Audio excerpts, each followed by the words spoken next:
Hi guys, welcome back to the channel. Today we have Ayushman with us, who is currently studying in SRCC. So Ayushman, welcome to the channel. Can you please give us a small introduction of yourself? For sure guys, अगर आपने मेरे को already eye contact के channel में नहीं देखा ऐसे तो आप सबने देख रखा होगा, but definitely guys I was CUT all India rank 1 when it first started. तो जो फर्स्ट अटेम्प्ट था 2022 में, आई स्कोर्ड 100% इन 5 सब्जेक्ट्स. सो वो मेरा एक्सपीरियंस रहा था. Converted SRCC Sukhdev Stephens, ultimately studying in SRCC in my third year, and बहुत सारे स्टूडेंट्स को भी गाइड करा है. सो यू नो वो एक्सपीरियंस है मेंटरशिप का, and would love to share my thoughts with you. So आपने जैसे बोला आप 100% CET में आपने करा था, तो how did you prepare for CET? पहला तो स्टूडेंट का दिमाग में आता है कि CET की एग्जाम है, तो उसके लिए आपने प्रिपरेशन करी कैसे करी थी, क्योंकि that happened for the very first time. हाँ एग्जैक्टली.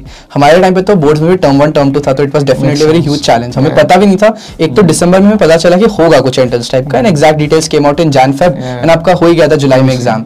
सो वो भी कुछ ऑफ कोर्स बहुत फेक न्यूज भी फैल रहा था, तो ये अच्छी चीज है, आपके आई कॉन्टैक्ट है, फेक न्यूज से आप बच सकते हो. बट मेरे टाइम ऐसा कुछ था नहीं. So amidst all of this chaos मेरे को एक चीज पता था कि सबसे मेन चीज जो रहने वाली है वो लिमिटेड रिसोर्सेज. तो मैंने हर सब्जेक्ट के लिए लिमिटेड रिसोर्सेज फॉलो करे. जैसे इंग्लिश में आपका वर्ड पाम ADC हो गया, वो कैप के लिए, ग्रामर के लिए रैनन मार्टिन हो गया, डोमेन्स के लिए जो आप पढ़ते आ रहे हो, plus NCERT in addition. NCERT करना बहुत इंपॉर्टेंट है. ये सब मैं करता रहा. साइड बाय साइड मॉक्स दिए. मॉक्स पे तो ऑलमोस्ट 200 to 300 मॉक्स मैंने दिए थे सब सब्जेक्ट में लाके. सो फिर ultimately I was able to score well. हाँ, वही डोमेन्स के लिए आपको अलग से प्रिपरेशन करनी पड़ती है. जो आपने पढ़ा है वही उसी को रिवाइज करना पड़ता है, और मॉक्स सबसे ज्यादा इंपॉर्टेंट है. So my next question is sectional test versus general test. लोग डोमेन्स का तो पढ़ते हैं, तो उन्हें तो पता है, चलो ठीक है वही तो आने वाला है सेक्शनल टेस्ट में. बट जो जनरल टेस्ट है वो एक नई चीज होती है लोगों के लिए ना. They will be facing that entrance exam for the very first time. Right. So उसके लिए क्या लगता है, लोगों को अलग से प्रिपरेशन करनी चाहिए, दोनों साथ में करना चाहिए, आफ्टर बोर्ड्स करना चाहिए, क्या बोलते हो आप इसमें? ठीक है. GT ना सबसे ज्यादा एक मैं बोलूंगा ट्रिकीस्ट चीज है, बिकॉज़ बहुत लोगों के लिए GT की रिक्वायरमेंट भी नहीं होती इन द फर्स्ट प्लेस. जैसे बहुत लोग अगर SRCC टारगेट करें उसमें GT रिक्वायर्ड नहीं है, बट SSCBS में बहुत इंपॉर्टेंट प्रोपोनेंट है. प्लस GT आपके बैकअप में बहुत हेल्प करता है. अगर आप इवन प्रोग्राम कोर्सेज में जाते हो वहां पे भी काम आता है. तो इस केस में GT का सिंपल सीन ये रहता है, आपको साइड बाय साइड थोड़ा टाइम देना चाहिए. Even if let's say targeting SRCC, still GT बहुत ग्रेट बैकअप जैसे वर्क करता है. सो आपको GT देना जरूर है. एंड अभी टिल योर बोर्ड एग्जाम जब तक रन हो रहे हैं, आप दिन में बस आधा घंटा दे दो. लाइक किसी दिन GK पढ़ लो, किसी दिन थोड़ा बहुत क्वांट्स कर लो, and after your boards are done आप रोज एक मॉक दो. जस्ट आप इतना भी कर लोगे, रोज एक मॉक देना तो हो जाएगा. बट ऑफ कोर्स अगर आप IP मैट वगैरह कर रहे हो, then you don't need to prepare for GT. वो लिंक ही हो जाता है उससे. वो ये GT दे देना चाहिए कि that maximises your chances of getting into a good college.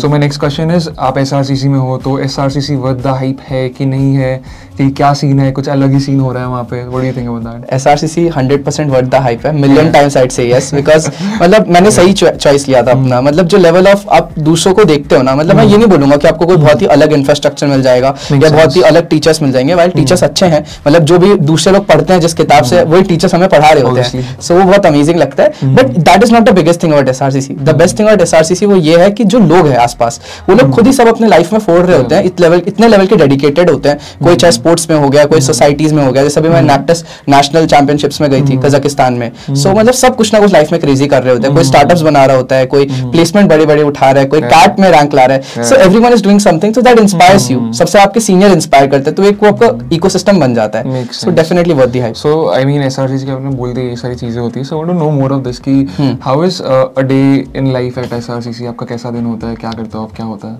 ठीक है. मतलब डे इन लाइफ में तो ये रहेगा, आपके क्लासेस ना कभी कोई मतलब शेड्यूल्ड वैसे नहीं होती. ऑफ कोर्स आप कॉलेज में हो तो मतलब आपका स्कूल जैसे नहीं रहता कि आप सुबह 8:30 बजे अटेंडेंस का कुछ सीन होता है. अटेंडेंस स्ट्रिक्ट जरूर है, बट आपको बीच में ब्रेक जरूर रहते हैं ना. तो you obviously find people roaming around. कुछ ना कोई कॉल्स ले रहे होते हैं, कोल्ड कॉल, कोई अच्छे क्लाइंट से बात कर रहे हैं. I saw one person like कोई कोल्ड कॉल कर रहा था क्लाइंट को. मैंने खुद अर्बन कंपनी एक क्लाइंट मैंने रहा था अपने कंसल्टिंग के लिए. I did that in college itself.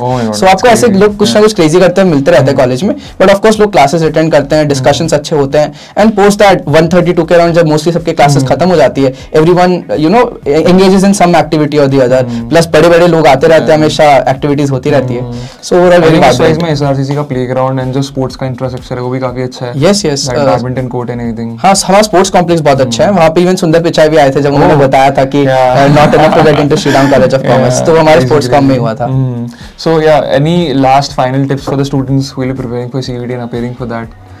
Yes of course, जो सबसे मेन टिप है यार, आपको बिलीफ रखना पड़ेगा, आपको मैनिफेस्ट करना पड़ेगा। तो देखो आपको पता है सीनियर है आयुष्मान भैया, आप मैनिफेस्ट करो कि जैसे आप कॉलेज क्रैक करोगे आप बोलोगे आयुष्मान भैया आप चलो क्लॉक टावर के नीचे एक फोटो लेते हैं, तो इनफेमस क्लॉक टावर वाली चीज बनती है। तो मैनिफेस्ट जरूर करो, ठीक है, हमेशा अपने आपको विजुअलाइज करो कि वैसा क्रैक कर चुके हो।